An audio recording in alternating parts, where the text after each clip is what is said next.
लग्नानंतर होईलच ना प्रेम या मालिकेच्या आजच्या भागामध्ये आपण पाहणार आहोत. नंदिनी आता लग्न मांडवात आलेली आहे. ज्या ठिकाणी सुमन आणि भूषणचं लग्न व्हायला पाहिजे होतं, तिथं सरिता आणि भूषणचं लग्न होतंय. आणि आता तेच मोडण्यासाठी नंदिनी स्वतः सुमनचा हात धरून लग्न मांडवात तिला घेऊन येते. जेव्हा भूषण तिला पाहतो, तेव्हा त्याच्या पायाखालची जमीन सरकते. कारण आता नंदिनी स्वतः सुमनला घेऊन आलेली असते आणि हे लग्न थांबवा म्हणून मांडवात तिने जोरदार दंगा मांडलेला असतो.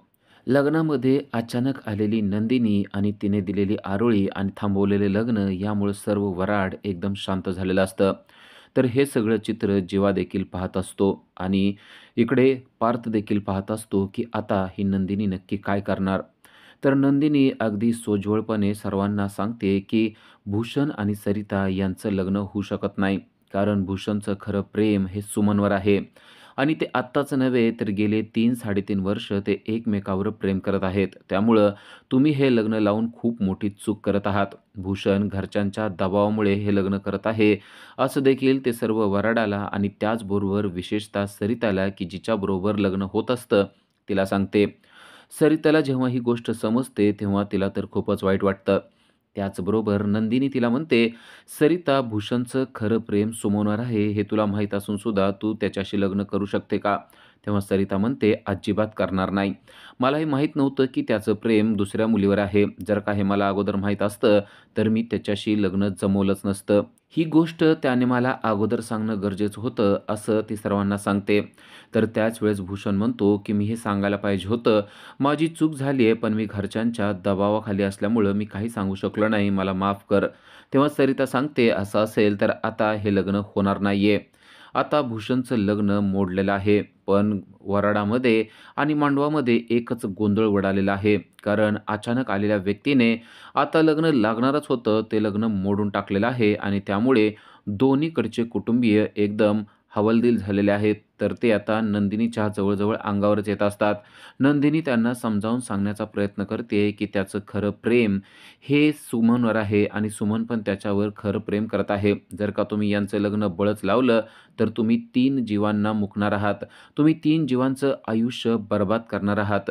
सुमन आणि भूषण यांचं तर आयुष्य वाया जाणारच आहे. त्याचबरोबर सरिताचं देखील आयुष्य अशा खोट्या लग्नाने वाया जाणार आहे. त्यामुळं असं प्रेम नसलेलं लग्न तुम्ही अजिबात करू नका. उलट ज्यांचं प्रेम एकमेकावर आहे, त्यांना या लग्नाची किंमत आहे, त्यांना या भावनांची किंमत आहे. त्यामुळं त्याच दोघांचं लग्न तुम्ही लावून द्या, असं सगळ्या मांडवामध्ये नंदिनीने सर्वांना सांगितलेलं आहे.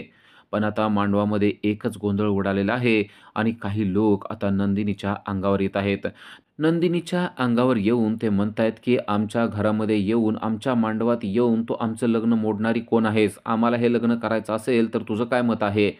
तेव्हा आता पार्थला समजलंय आपण नंदिनीची मदत करणं गरजेचं आहे. कारण ही व्यक्ती चांगली आहे आणि ती दुसऱ्याचं ज्याचं प्रेम आहे त्यांचं एकमेकाशी लग्न लावून देत आहे. म्हणजे या व्यक्तीचं बरोबर आहे असं म्हणून आता त्याने नंदिनीची बाजू सर्व मांडवामध्ये घेतलेली असते. तो देखील त्या व्यक्तीच्या समोर जाऊन उभा राहतो आणि पार्थला पाहून त्या व्यक्तीने स्वतःचं तोंड बंद करून ठेवलंय. पण तेव्हाच भांडण मारामारी नको असा उद्देश ठेवून नंदिनी सर्वांना हात जोडलेले आहेत. नंदिनी सर्वांना हात जोडून सांगते, की "मी इथं भांडण करायला आलेली नाहीये. मी तुम्हाला फक्त समजावून सांगायला आलेले आहे. हे लग्न जर का तुम्ही बळच केलं, तर यामुळे काय होणार आहे त्याचा विचार करा.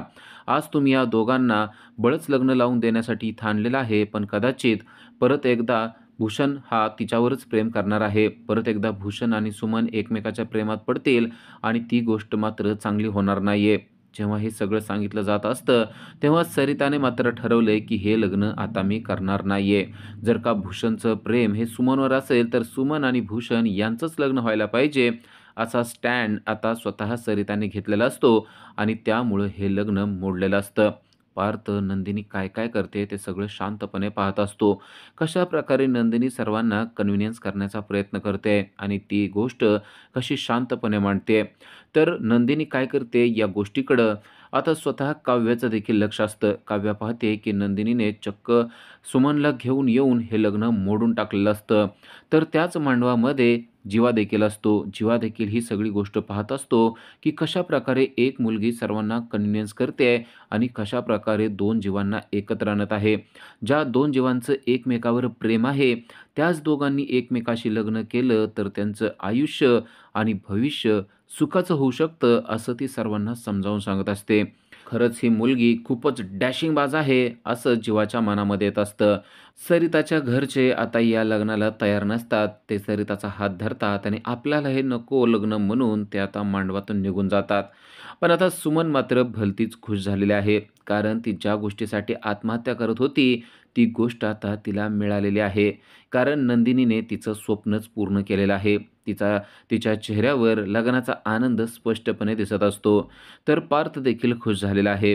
कारण जी 2 जीव एकमेकावर जीवापाड प्रेम करतात, त्यांना नंदिनीने एकत्र आणलेलं असतं आणि त्यासाठी तिने खूप मोठी रिस्क देखील घेतलेली असते. सुमन आता लग्नासाठी तयार देखील झालेली आहे आणि तिला आता भूषणच्या समोर उभा केलेलं असतं. भूषणच्या समोर ती उभारल्यानंतर दोघांचा जोडा अगदी छान दिसत असतो आणि त्यांचं स्वप्न पूर्ण होतंय हे पाहून नंदिनीच्या चेहऱ्यावर मात्र मिलेनियर स्माईल आलेलं असतं. ते सगळं पाहून पार्थ देखील खूपच खुश झालेला असतो. तिकडं त्या दोघांचं लग्न उरकतं आणि आता नंदिनी मांडवाच्या बाहेर जात असते. पार्थ तिच्या पाठमोऱ्या आकृतीकडे पाहतच राहतो. एखादी व्यक्ती इतकी कसं काय चांगली असू शकते, असं इम्प्रेशनच आता पार्थवर पडलेलं असतं. तर इकडे जीवा देखील त्या गोष्टीवर खूपच इम्प्रेस झालेला असतो. आज ही मुलगी खूपच व्हायरल होणार. कारण हिने ना एका मांडवात येऊन एक लग्न मोडून जीवापाड प्रेम करणाऱ्या 2 जीवांचं लग्न लावून दिलं. या गोष्टीमुळे जीवा देखील इम्प्रेस झालेला असतो. तर आता पार्थ नंदिनीला थांबवतो आणि खरंच तुम्ही खूपच कमाल आहात अशी तिची स्तुती करायला लागतो. तेव्हा ती म्हणते, "अहो त्यात कमाल काय आहे? जे 2 जीव एकमेकावर प्रेम करतात त्यांना एकत्र आणण्याचं काम खरं तर सगळ्यांचं आहे. मी फक्त इनिशिएटिव्ह घेतलेला आहे. बाकी सगळं काही त्या दोघांनीच केलेलं आहे." असं ती बोलते आणि आपण काहीच केलं नाही अशा प्रकारे ती पार्थला सांगते. पार्थ मात्र नंदिनीवर जाम इम्प्रेस झालेला असतो. एखादी व्यक्ती इतक्या चांगल्या पद्धतीनं कसं काय सिच्युएशन हँडल करू शकते? इतक्या वाईट परिस्थितीत पण ती इतकी शांत राहून कसं काय बोलू शकते? असा प्रश्न त्याला पडलेला असतो. जाणाऱ्या नंदिनीला तो म्हणतो, की "चला मी आता तुम्हाला सोडून येतो." तेव्हा नंदिनी म्हणते, "अहो इतकी मदत तुम्ही केलेली आहे. खरं तर मी तुमचे थँक्सच म्हणायचे विसरले. तुमचेच खरं खूप खूप धन्यवाद. कारण तुम्ही अगदी योग्य वेळेला मला सुमनकडे घेऊन गेलात आणि त्यानंतर योग्य वेळेला मला तुम्ही ते लग्न मांडवात आणलं. जर का तुम्ही नसतात, तर हे सगळं मी करू शकले नसते, असं मला वाटतं." पार्थ म्हणतो, "असं काही नाहीये. मी नसतो, तर कदाचित तुम्ही कोणती तरी गाडी करून, रिक्षा करून, कसंही करून इथपर्यंत पोहोचलाच असतात आणि हे लग्न तुम्ही होऊच दिलं नसतं, असं मला वाटतंय." तेव्हा ती म्हणते, "असं काही नाहीये. तुमची मदत मला खूप झालेली आहे." पार्थ आणि नंदिनी बोलत असतात आणि त्या दोघांकडे लक्ष असतं, ते म्हणजे काव्या आणि जीवाचं. पण जीवा आपल्या पाठीमागून आलेला आहे, ही गोष्ट मात्र काव्याला माहिती नसते. आता पार्थ आणि नंदिनी दोघीही पायऱ्याचं उतरून खाली जात असतात आणि पार्थ म्हणत असतो, "मी तुम्हाला सोडण्यासाठी येतो." तर अचानक जेव्हा बोलतो आणि काव्या एकदम घाबरून जाते आणि म्हणते, "तू काय मला भीती दाखवायला आलायस का?" पार्थ म्हणतो, "अगं इकडे-तिकडे काय बघतेयस? मी काय सांगतोय ते ऐक." अगं आत्ता लग्न मांडवामध्ये एक वादळ आलं आणि त्या वादळाने एक लग्न मोडलं आणि दुसरं लग्न शांतपणे लावून दिलं. खरंच ती व्यक्ती ना खूपच कॉन्फिडंट होती असं मला वाटतं, असं तो बोलत असतो. तेव्हा काव्या त्याला सांगते, "ती व्यक्ती म्हणजे माझी बहीण नंदिनी होती." आणि हे ऐकल्यावर त्याला मोठा धक्काच बसतो. तो म्हणतो, "काय? ती नंदिनी होती?" तो म्हणतो, "असं असेल तर मग बरंच झालं. अगं आपल्या लग्नाला तर आता काहीच प्रॉब्लेम येणार नाही." कारण तिला तर असं वाटतं, की जे दोघं एकमेकावर प्रेम करतात ना, त्यांचंच लग्न होणं गरजेचं आहे. आपलं दोघांचं एकमेकावर प्रेम आहे हे जेव्हा तिला कळेल, तेव्हा तर ती किती खुश होणार आहे आणि आपल्या दोघांचं लग्न लावून देणार आहे. त्यामुळे आता आपला रस्ता क्लिअर झाला आहे, असं सगळं जेव्हा बोलत असतो, तेव्हा ती म्हणते, "इतकी पुढची स्वप्न लगेच बघू नको. तुला माहिती आहे ना, अजून आपल्या डोक्यामध्ये काय-काय आहे आणि मी सांगितलेला गजरा तू आणलास का नाही?" तेव्हा तो म्हणतो, गजरा का? हां, अगं तो गजराच मी आणत होतो ना, तेव्हाच तू कुठं पडला ना ते आठवत नाही." काव्या मात्र खोटं-खोटं चिडते आणि म्हणते, "तू असं करतो ना, तेच मला आवडत नाही." तर इकडे पार्थ आता नंदिनीच्या मागे-मागे चाललेला असतो आणि तो नंदिनीला म्हणतो, "माझ्या गाडीमध्ये बसा. तुम्हाला कुठे जायचं असेल ते तेथे मी सोडतो." नंदिनी म्हणते, "नको, आज तुम्ही खूप मदत केलेली आहे. मी रिक्षानं जाऊ शकते." आणि तेवढ्यात नंदिनी रिक्षाला हाक मारते, रिक्षामध्ये बसते आणि रिक्षाने ती पुढे जात असते. तेव्हाच पार्थच्या मनात येतं, की "अरे यार, आपण हिला नावसुद्धा विचारलं नाही. या व्यक्तीचं नाव आपल्याला माहिती पाहिजे होतं.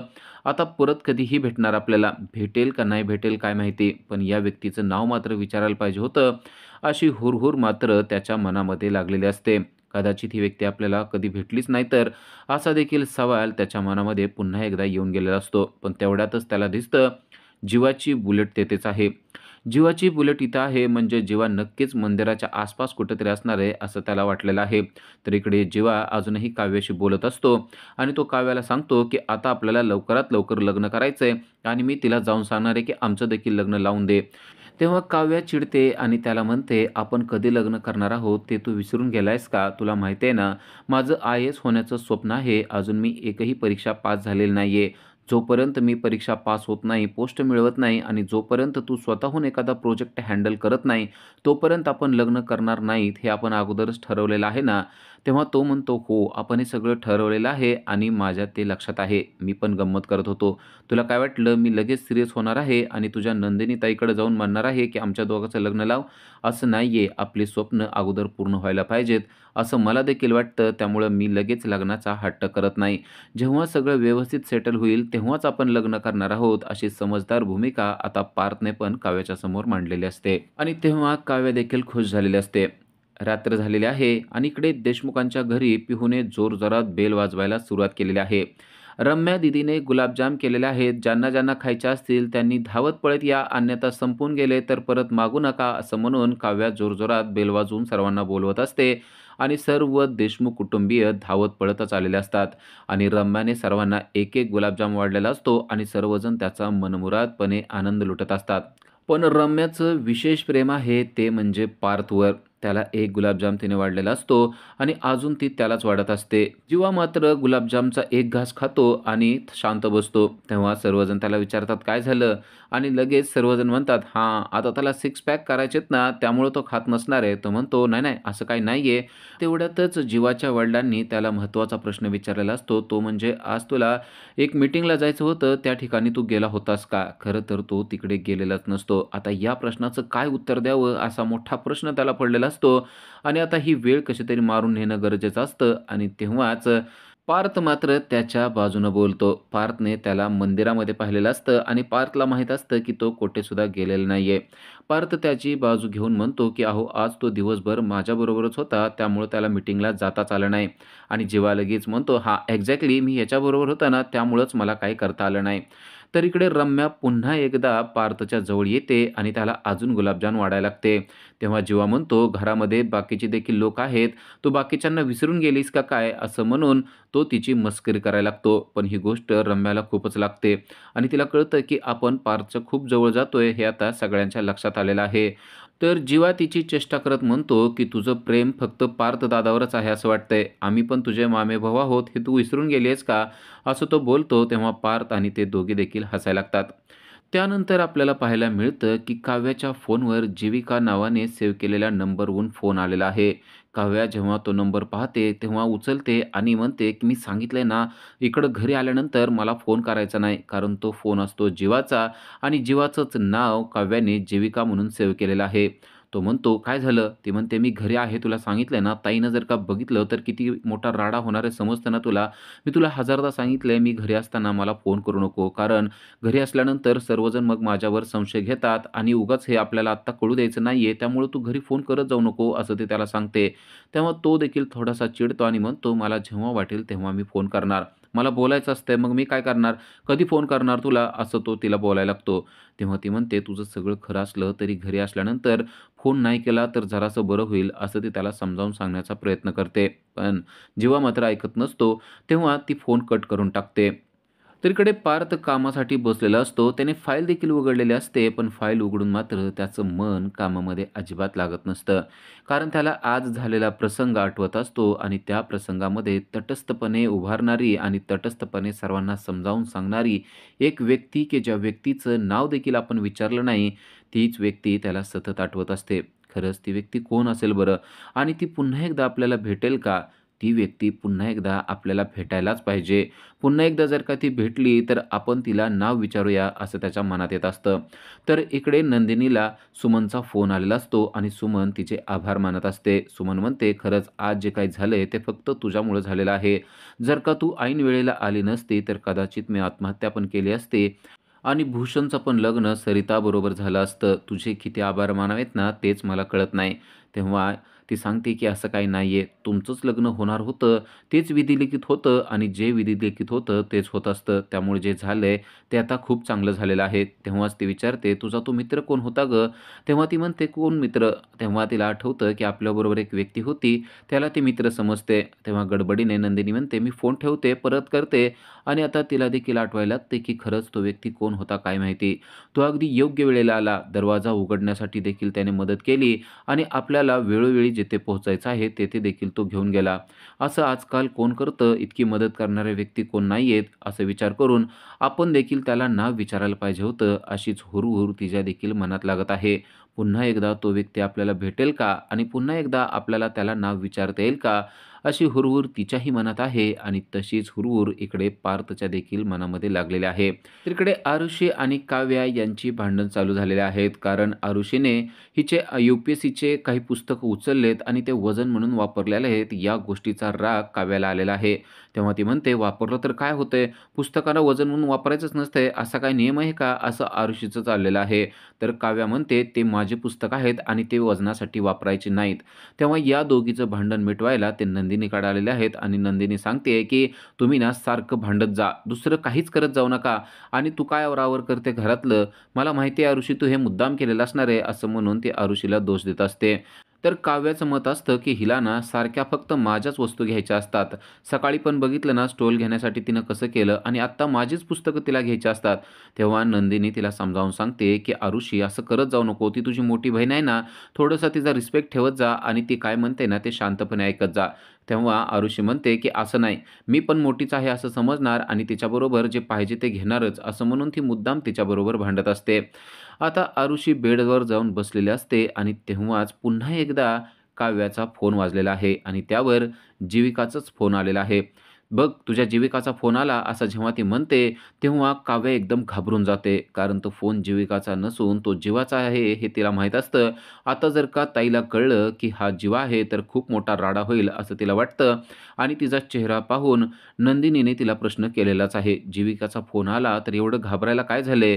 जीविकेचा फोन आहे तो, तो काय दुसऱ्या कोणत्या मुलाचा फोन नाहीये का तू माझ्यापासून काय लपवते?" असा देखील प्रश्न नंदिनीने तिला विचारलेला असतो. तेव्हा विषय टाळण्यासाठी काव्या तिला म्हणते, की "असं काही नाहीये. मी कशाला तुझ्यापासून काय लपवू? जर का काही असतं तर मी तुला सांगितलंच असतं ना, लपवण्यासारखं काही नाहीच आहे." असं म्हणून पुन्हा एकदा काव्याने तो विषय बंद पाडलेला आहे आणि पुन्हा एकदा तिने तो विषय टाळलेला आहे. उद्याच्या भागामध्ये आपल्याला पाहायला मिळतं, की ती व्यक्ती नक्की कोण असेल? असा प्रश्न पार्थने जीवाला केलेला असतो. जीवा देखील त्याच वेळेस त्याच मंदिरात होता हे पार्थला माहीत असतं आणि तेव्हा त्याच्या तोंडून गेलेलं आहे, की ती व्यक्ती नंदिनी आहे. आता पार्थला ते नाव समजलेलं आहे. ती नंदिनी आहे. पण जीवाला कसं काय माहिती ती नंदिनी आहे, असा प्रश्न आता पार्थने जीवाला केलेला आहे. याचं उत्तर तो काय देणार आहे, ते आपल्याला पुढील भागामध्ये समजणार आहे. पण आता नंदिनीला भेटण्यासाठी पार्थ निघालेला आहे आणि नेमकी ती त्याला रस्त्यामध्येच गाठ पडलेली आहे. रस्त्यामध्ये तिला पाहून त्याला खूपच आनंद झालाय. तर पार्थ पण तिला दिसलेला आहे आणि पार्थला पाहून नंदिनीला सुद्धा खूपच आनंद झालेला आहे.